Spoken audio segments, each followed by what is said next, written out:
ఈ రూపముతో ముడిపడి ఉన్న కొన్ని వివరములను, కొన్ని విషయములను మీ ముందు ఉంచవలనని నేను ఇష్టపడుచు ఉన్నాను. తన ప్రేమను వెల్లడి చేయొచ్చు, తన రూపములో మానవుని నిర్మించుట మాత్రమే కాదు, కానీ ఈ రూపములో మానవుడు నిర్మింపబడిన తరువాత ఆ రూపమును బట్టి మానవుడు అందుకుని ఉన్న మరికొన్ని ఆధిక్యతలను సైతము మీ ముందు ఉంచవలనని నేను ఇష్టపడుతూ ఉన్నాను. ప్రప్రథముగా నీవు ఆలోచన చేసినప్పుడు దేవుని యొక్క రూపము మానవునికి అనుగ్రహింప చేసినది ఏమిటి? నీవు ఈ వచనాల్లో నీవు చూచినప్పుడు, మన పోలిక చొప్పున నరులను చేయుదుము, వారు సముద్రపు చేపలను, ఆకాశ పక్షులను, పశువులను, సమస్త భూమి మీద ప్రాకు ప్రతి జంతువును ఏలుదురుగాకనియు పలికెను. ఏలువాడు అధికుడు దేవుడు. లోకములో రాజులు ఉన్నను రాజులకు రారాజు దేవుడు. లోకములో అధిపతులు ఎందరు ఉన్నను అధిపతులకు అధిపతి దేవుడు. అందుకనే దేవుడు కలిగి ఉన్న ఒక నామం ఏమిటి అంటే, ఆయన సర్వాధికారి. లోకములో అధికారులు ఉండవచ్చు, అధిపతులు ఉండవచ్చు, కానీ సర్వాధిపతి, సర్వాధికారి దేవుడు ఒక్కడే.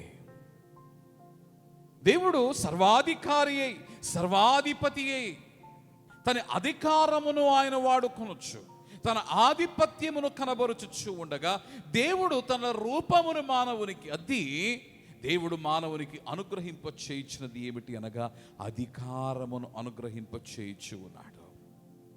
Man doesn't possess authority by himself, but man can only exercise the authority, God-given authority, when he vests his faith in God and aligns himself to the will of God and surrender himself to the mission of God.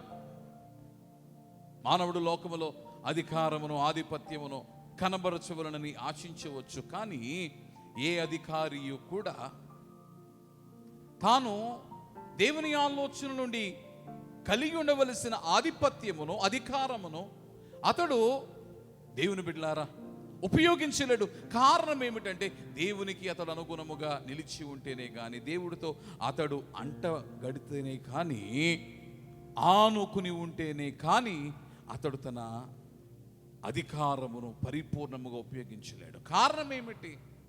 అధికారమునిచ్చేవాడు దేవుడు, సర్వాధికారి దేవుడు. అందుకని తన రూపమును మానవునికి ఎద్దగా, ఆ రూపముగా మాత్రమే కాదు, కానీ ఆ రూపములో నుండి ప్రభు అనుగ్రహింప చేయించినది ఏమిటంటే అథారిటీ, అధికారము. తెలుగు క్రైస్తవ కీర్తనలో మనము పాడుకుంటూ ఉన్నాము, ఆయన ఏమై ఉన్నాడు?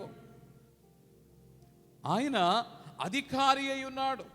స్తోత్రము చేయుము సృష్టికర్తకు ఓ దేవానరుడా, స్తోత్రము చేయుము, స్తోత్రము చేయుము శుభకరమతితో దాత్రికి గడువిడు దయగల తండ్రి. ఆయన ఎవరై ఉన్నారనగా ఆయన సృష్టికర్త అయి ఉన్నాడు.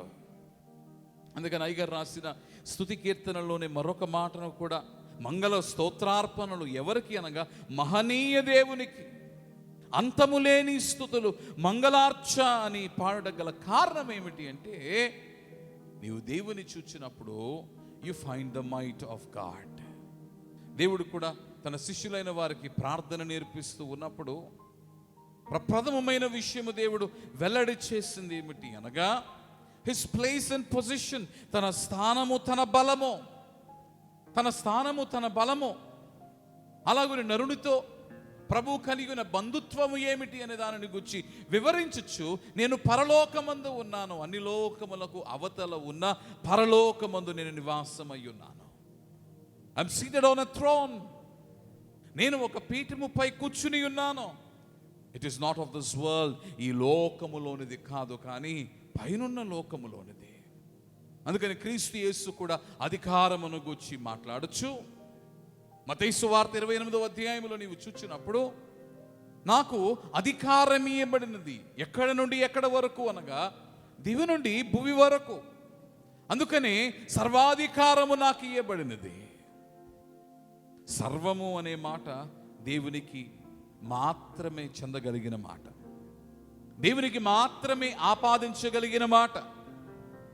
సర్వశక్తుడు దేవుడే, సర్వ వ్యాప్తి అయ్యున్నవాడు దేవుడే, సర్వాంతర్యామి అయ్యున్నవాడు దేవుడే, సర్వ స్వతంత్రుడు దేవుడే. సర్వము అనే మాట మనం ఎవరికి ఉపయోగించున్నామంటే దేవునికి మాత్రం.